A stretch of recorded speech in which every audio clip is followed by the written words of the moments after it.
চতুর্থ শতাব্দীর আগে, চতুর্থ শতাব্দী পর্যন্ত গায়রু মুজতামিঈন আলা তাকলিদিল খালিস লিমাযহাবিন ওয়াহিদিন, কোন এক মাযহাবের তাকলিদের উপর একমত ছিল না, যে একটা মাযহাব ধরতে হবে, মানতে হবে, না, এর উপর একমত হয়নি, এরকম হয়নি, বরং তারা সরাসরি কোরআন সুন্নাহ অনুসরণ করত।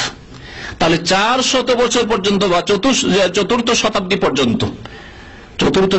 পর্যন্ত এই তাকলিদে শাখসি, যেটাকে বলা হয় তাকলিদে শাখসি, মানে এক ইমামের তাকলিদ করতে হবে, হানাফি হইতে হবে, না হয় মালিকি হইতে হবে, না হয় হাম্বলি হইতে হবে, না হয় শাফিঈ হইতে হবে, এই কথা ছিল না। স্বর্ণযুগ কোন যুগ? 1400 বছরের মধ্যে পরের যুগ না আগের যুগ? নবী সাল্লাল্লাহু আলাইহি সাল্লামের সময় থেকে শুরু করে যে যুগটি আছে সেই যুগগুলি স্বর্ণ যুগ বলা আছে। খায়রুল কুরুনি কারনি, নবী সাল্লাল্লাহু আলাইহি ওয়াসাল্লাম বলেছেন সর্বোত্তম যুগ হচ্ছে আমার যুগ। সুম্মাল্লাযীনা ইয়ালুনহুম, তারপরে হচ্ছে আমার পরের যুগ, সাহাবায়ে কেরামের যুগ। সুম্মাল্লাযীনা ইয়ালুনহুম, তারপরে হচ্ছে তারপরের যুগ।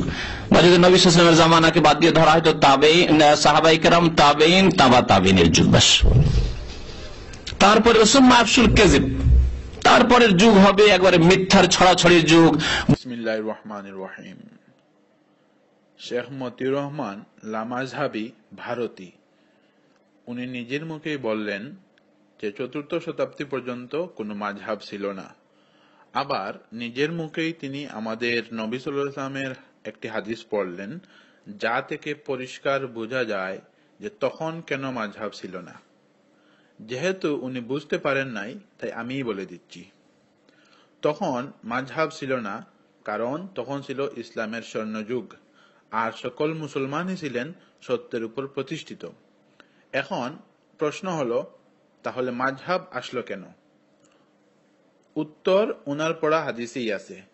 ইসলামের স্বর্ণযুগের পরে আমাদের নবী সাল্লাল্লাহু আলাইহি ওয়াসাল্লাম বলেছেন, মিথ্যার উদয় হবে এবং ভুল অনুকরণ হবে, আর এই ঝামেলা থেকে বাঁচার জন্যই মাযহাব এসেছে। এখন প্রশ্ন হলো, মাযহাব কি ঠিক? আমাদের জেনে রাখা ভালো যে মাযহাবের প্রত্যেক ইমামই নবী সাল্লাল্লাহু আলাইহি ওয়াসাল্লামের বর্ণিত স্বর্ণযুগের। এখন মাযহাবকে ভুল বলার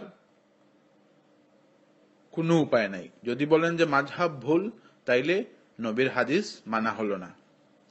শেখ মতিউর রহমানের কাছে আমার প্রশ্ন, আপনি যে ইমাম আবু হানিফা রহমতুল্লাহি আলাইহির ভুল ধরেন, আপনি একটু বলবেন কি ইমাম আবু হানিফা রহমতুল্লাহি আলাইহি কোন যুগের ছিলেন আর আপনি কোন যুগের?